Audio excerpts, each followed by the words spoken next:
Assalamualaikum warahmatullahi wabarakatuh. Hari ini 9 bulan Mac 2026. Kami punya program hari ni ialah untuk datang buat lawatan ataupun tengok satu tempat yang boleh dikatakan bersejarah dekat tempat ni. Kita tengok kepada detektif ni.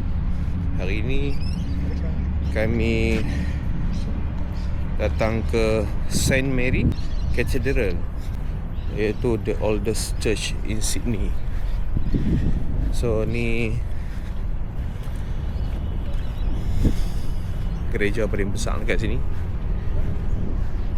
yang boleh katakan tempat tumpang pelancongan lah. So memang dah dimasukkan detektif untuk kami datang melawat. So kita nak tengok lah tempat kat sini. Kalau macam kita di Malaysia tu, masjid lah kan yang banyak. Sini masjid pun yang ada, yang kami pergi lah buat setakat ni kat Masjid Lakemba. Tu pun besar juga sebenarnya.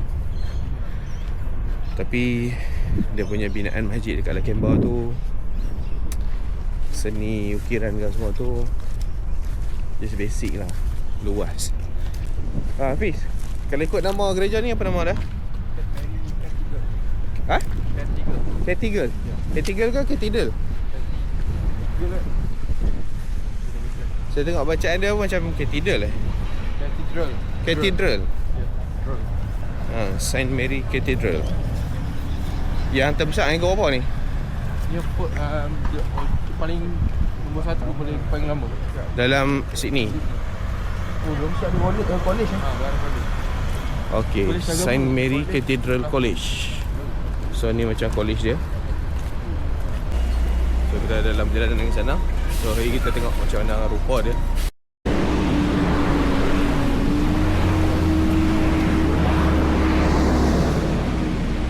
Ini laluan bahagian tepi dia. Kita masuk belah pintu tepi. Oh, ukiran dia nampak macam tak apa ni, halus macam lukisan ataupun seni orang Islam. Tapi bentuk design dia tu lain. Seolah-olah macam contoh yang kita tengok dekat Eropah kan. Ni bentuk dia, warna dia memang tinggi. Apa kat atas dia bentuk seni bina lama.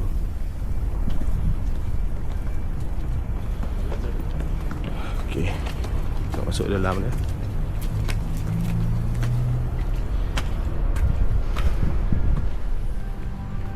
Okey,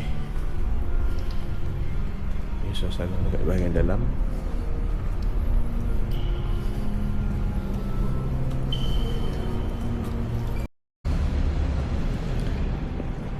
Ni adalah dia punya kedudukan dalaman dia, yang mana kalau kita tengok gereja ni memang kerusi memang disusun macam ni. Dan dalaman dekat bahagian atas dia nampak macam kayu atas tu. Ni bahagian belakang dia. Kalau kita tengok di bahagian tepi-tepi dinding ni bahagian tepi dinding ni itulah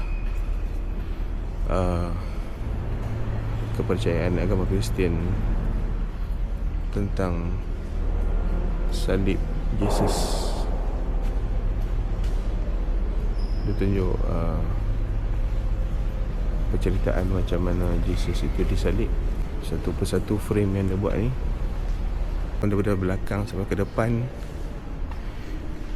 Dia buat macam penceritaan Jesus dari sudut kepercayaan agama dia lah. Kalau ikut kat sini ni macam Jesus speak to the daughter of Jerusalem. Bangunan dalaman dengan lampu kuning yang bukan cerah, lampu apa yang anda tengok sekarang ni. Macam ni lah keadaan dia. Bukan lampu putih, lampu kuning. Di setiap tingkap dia tu pun ada cerita-cerita dia. Oh, okay, thanks, sorry. Satu lagi, tadi saya pakai topi. Sekarang saya buka topi. Mungkin dia orang punya larangan kot kalau duduk dalam church tak boleh pakai topi. Dari kan kita main sembahyang boleh pakai kepiah kan. Yalah, tapi taklah wajib pun. Tak tahulah dia orang satu kewajipan kot. Saya masuk tadi pakai topi.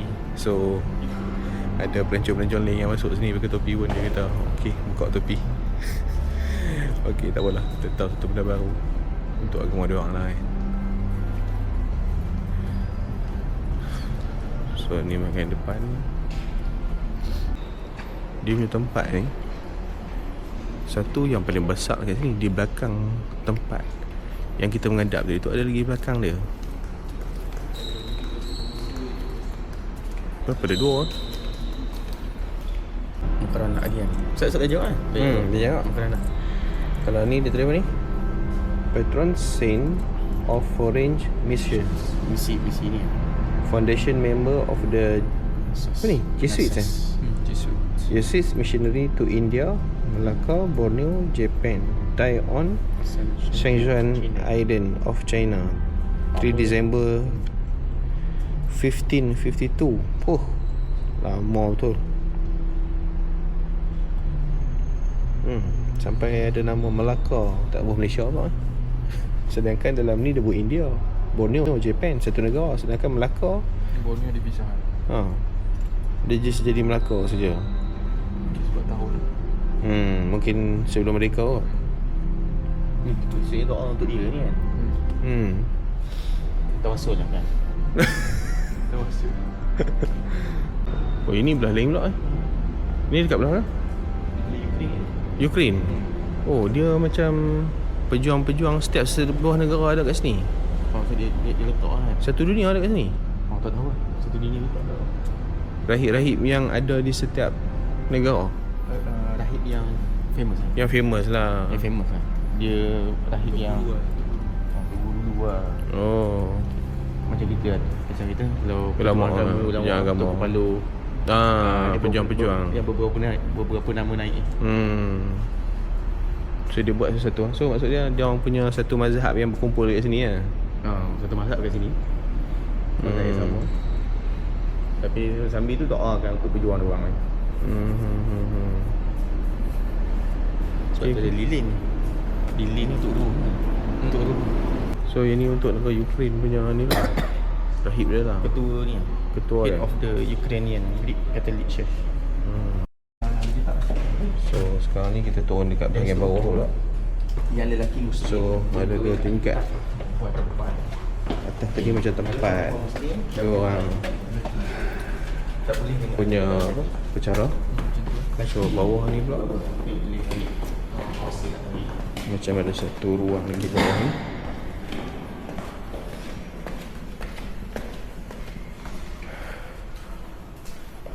Pun ada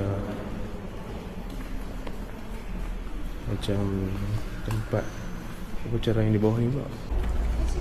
So ini ialah the first Australian Catholics. So ini kalau kita tengok ni, dia ada timeline berkaitan dengan macam mana berlakunya tentang Kristian ini. Bermula daripada 1770.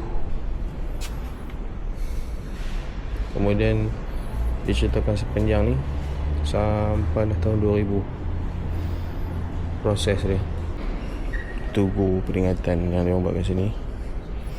The all Australians who died in war. Patutnya pakai kopiah ni Ustaz, yang tepi hijau atas putih. Kan? Okay, ini adalah pemandangan di bahagian hadapan dia. Hujan dalam keadaan light rain. Tak terlampau lebat sangat. Dia light rain macam abu-abu itu. Dan inilah pemandangan dekat bahagian depan dia. Just tempat bunga. Okay, selfie tu. Alright. Sekarang ni kita lalu di Hyde Park sebelah dengan gereja Katolik ni. Bila kita lalu dekat tepi ni, bolehlah nampak struktur bangunan dia daripada bahagian tepi. So mungkin ada lindung sikit dengan pokok lah. Tu di bahagian tengah tu, kalau ikutkan tadi tu, tempat yang saya masuk macam center sebelum ke di depan bahagian tanda salib tadi tu. Dan sepanjang ni adalah kerusi yang disusun panjang terus sampai ke depan sana. Okay, inilah dia tempat pelancongan yang paling lama lah. Diorang cakap kalau main kat sini ni, ini macam satu tempat yang diorang wajib datang kat sini lah. So itulah kita punya lawatan singkat ke sini. Jadi just kita buat dulu pasal sikit berkaitan dengan lawatan ni. Kadang lawatan kita ke sini ni bukannya kita nak mengatakan agama dia orang ni betul. Just kita tengok tentang sejarah dia orang je, kepercayaan dia orang. Tetapi kita sebagai orang Islam, iman kita takkan percaya lah selain daripada agama Allah kan, selain daripada agama Islam. Kita just hormat tetapi tidak mempercayai. Dari sudut kalau sesiapa yang belajar bidang usuluddin ataupun bidang agama, iaitu khususnya dalam bidang usuluddin, kita memang belajar sebenarnya tentang agama ni dalam satu tajuk dia panggil Muqarranah Adyan ataupun perbandingan agama.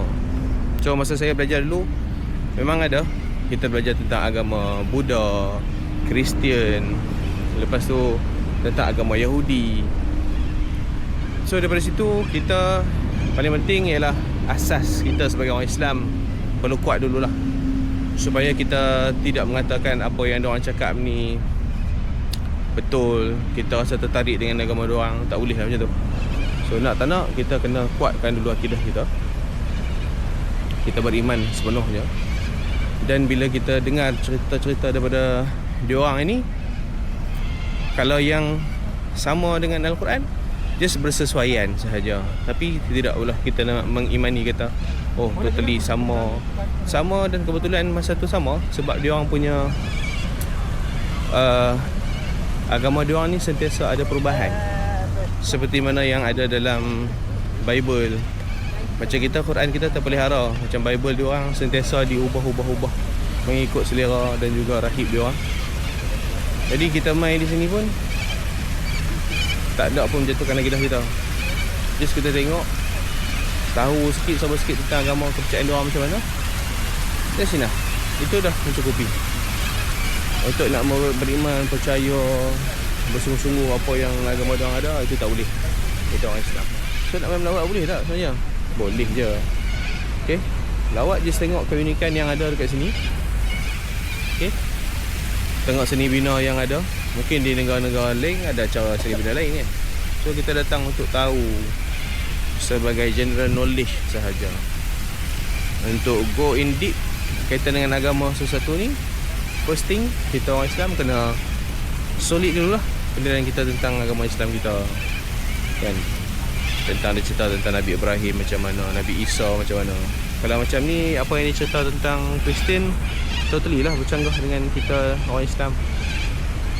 Isa disalib kan, bukan disalib kan, kena buka Al-Quran lah, baca surah Maryam tentang bagaimana kisah Nabi Isa dilahirkan. contoh tentang mak dia, kita faham tu dulu. So kepada sesiapa yang nak masuk, bagi saya tidak ada masalah. Yang penting apa pun Allah nombor satu. Dan kita kena ingat, kita beriman dan bersyahadah kita, asyhadu an la ilaha illallah wa asyhadu anna Muhammadar Rasulullah. Itu kena beriman betul-betul.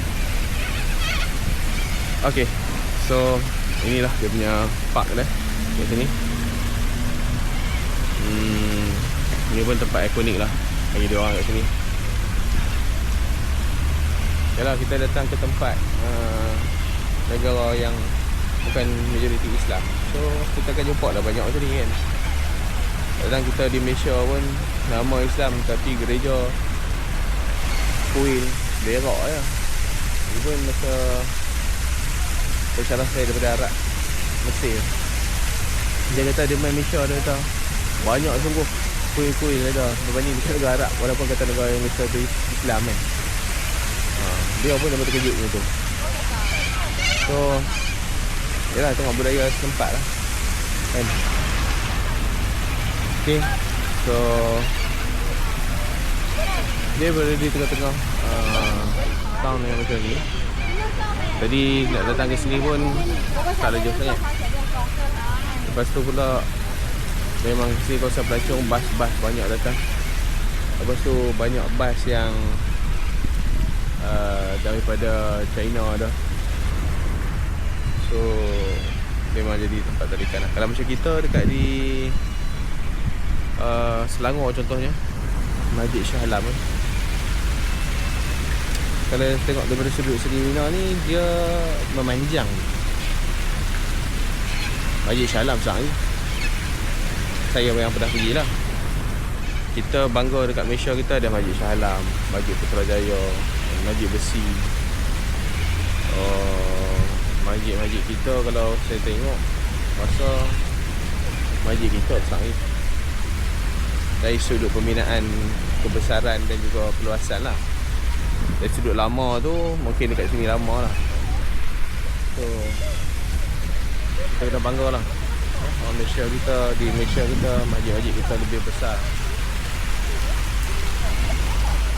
Okay. So nak pergi gamak tak hari ni?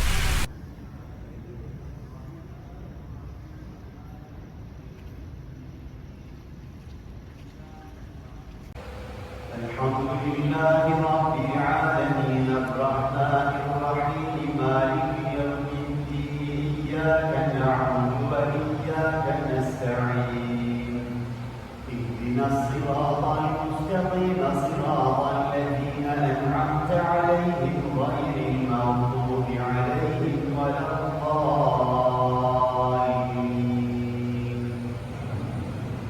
Idza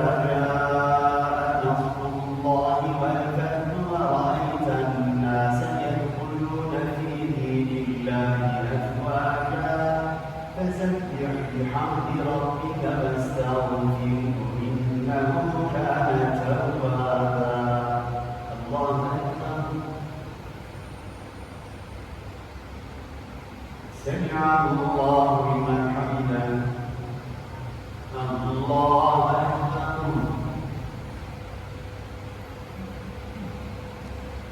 الله أكبر. الله أكبر.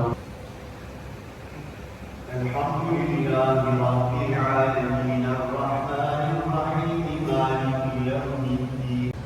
تبت يدا أبي لهب وتب ما أغنى عنه ماله وما لمن حمده. الله. Selesai sudah solat tarawih dekat Masjid Turki. Tadi kita sembahyang dekat Masjid Gallipoli Auburn. So habis sembahyang tarawih tadi Amidan ambil video sikit tadi. Jadi sekarang kita ada dekat kedai makan di Auburn ni. Kita ada dekat kedai Turki makan kebab. So nak dalam main sini saya memang cari kebab lah, paling puas hati ni ganti nasi kan. So ni kedai dia, kedai kebab dekat sini. Ini dia punya sayur-sayur yang dia akan masukkan dalam kebab. Sini pula dia buat pizza.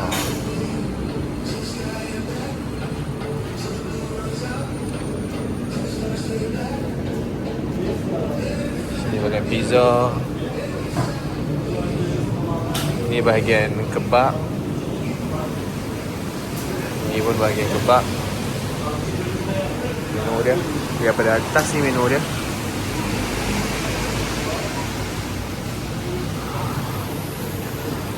Urban Kebab House.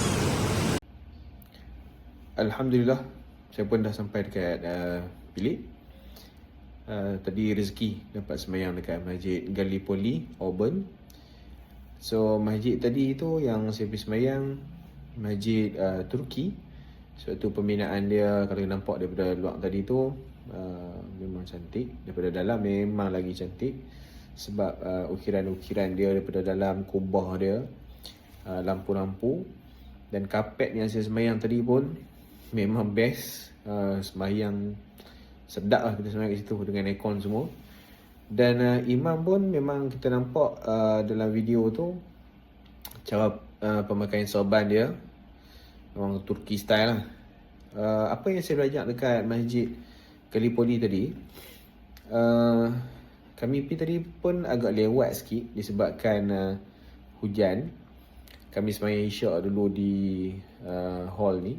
Lepas tu terus pergi ke masjid tadi. Bila sampai kebetulan dapat 3 rakaat.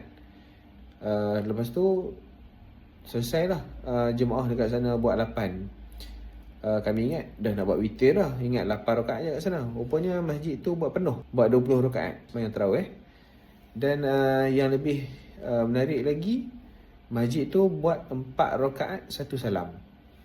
Jadi 4 rakaat dia buat 1 salam tu, 2 rakaat ada tahiyat awal, lepas tu sambung terus, akhirnya lagi 2 rakaat, dan kemudian terus bagi salam. Selesai terus 4 rakaat. Jadi kami yang sampai tu kebetulan baru rakaat pertama. Terus kami masuk, saya tengok rakaat dia macam mana kan. Oh, rupanya dia buat 4 rakaat 1 salam. Jadi kami tambah 1 rakaat lagi lah. Selesai dapat 4 rakaat. Lepas tu tambah lagi 4 rakaat. Selesai 8. Alhamdulillah rezeki dapat buat. Cuma kami tak ikut dah sampai habis. Habis 8 tu kami buat witir sendirilah. Okay. Dan dekat masjid tu imam dia baca ayat Al-Quran cuma 1 ayat je. So bila kita dengar balik, kita semak ayat Al-Quran dia, satu rakaat tu cuma 1 ayat. Dan imam baca Fatihah pun dalam kadar 2 nafas. Dan masa habis tadi tu nak dekat rakaat yang ke-18, 20, dia baca surah pendek-pendek je. Jadi memang laju. Sebab tadi kalau tengok dalam pukul 10 minit settle dia orang punya tarawih dengan witir siap. Kemudian dari sudut selawat, dia orang ada selawat. Tapi selawat dia bukan macam selawat di tempat kita lah. Selawat dia Allahumma salli ala sayyidina Muhammadin nabiyil ummi wa ala alihi wa sahbihi wa sallim.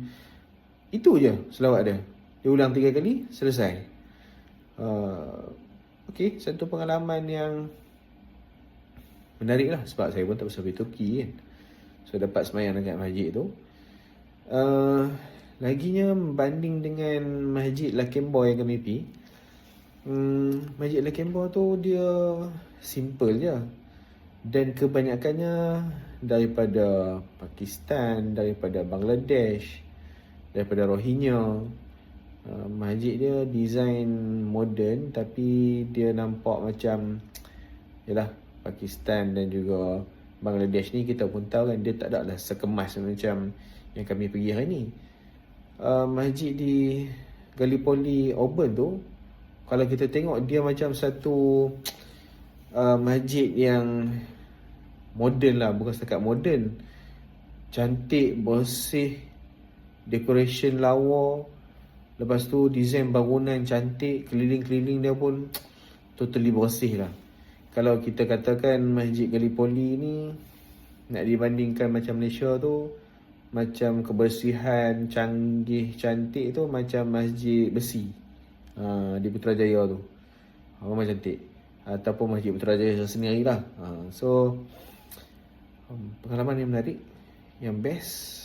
Dan sebenarnya sembahyang dekat sana pun rasa macam nak buat tarawih lagi kat situ.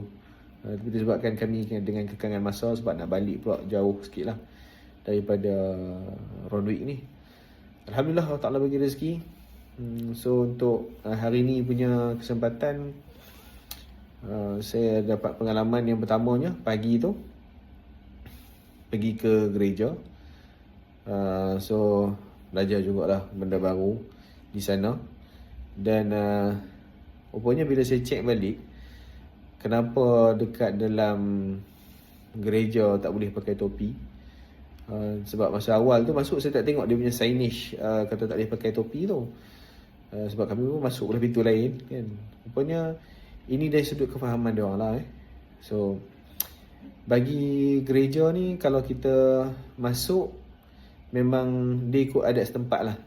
So bagi dia orang masuk gereja ni, kalau boleh tak boleh pakai topi, disebabkan dia kata gereja ni tempat untuk dia orang nak beribadat. Jadi sebenarnya dia orang pakai topi ni bagi gereja lah dia kata lambang kemegahan. So dah masuk dalam gereja ni jangan pakai topi. Kita nak berdoa, kita nak minta keampunan, so buang topi tu, macam tu. Lepas tu perempuan pula tak boleh pakaian yang seksi semua, tak boleh. So dia memang ada juga guideline nak masuk. Kalau nak pakai gown ke semua pun tak boleh menampakkan betis lah apa semua. So sebenarnya dia orang pun ada juga law dia kan, nak masuk tempat ibadat, nak minta keampunan bagi dia orang lah kan. Pun dia orang minta untuk jaga tata susila macam tu. Kalau kita orang Islam pun lebih-lebih lagi lah kan. Jadi tak apalah, kita just buka topi pun tak apalah kan. Kita masuk sembahyang pun kita tak pakai topi. Saya pakai topi, satunya rambut saya pendek kan. Lepas tu sejuk pula, hujan pula, so pakai topi lah. Yang tu satulah. Dan dah masuk, okey, kita relax dah lah kan. Bila kena tengok tu, saya macam kenapa tak boleh pakai kan. So pun saya search balik, tengok kenapa tak boleh pakai. Rupanya memang macam tu. Dia kata bagi lelaki tak boleh pakai topi, perempuan boleh pakai. Terbalik pula.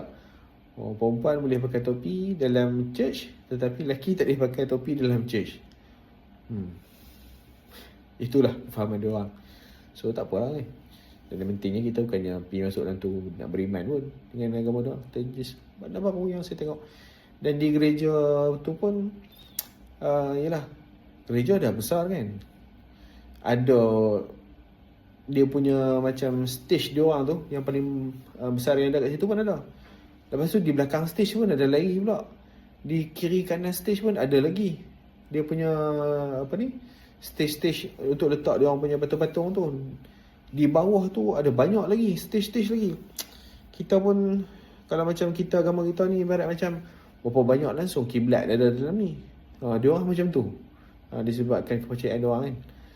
So dan dengan dalamnya suram, nampak gelap, nampak tak ceria. Itu apa yang saya belajar, benda yang baru. Yalah. Tapi bila kita masuk masjid dekat Turki, bukan masjid Turki, tapi dia orang Turki yang duduk di situ kan. Bila kita masuk, tenang, seronok aja buat tarawih.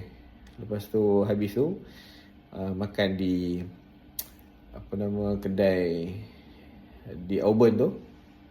Dan kedai kebab tu pun memang daripada Turki. Pekerja-pekerja dia pun memang cakap bahasa Turki lah. Sebab kebetulan kawan saya yang ikut tu, Ustaz Lokman tu, dia memang pernah pergi Turki. Dan dia kata memang dia orang cakap bahasa Turki. Tapi kami order tu memang bahasa Inggeris lah. Okey lah, tak ada masalah. Dan kebab dia saya makan tadi memang saiz dia jumbo lah.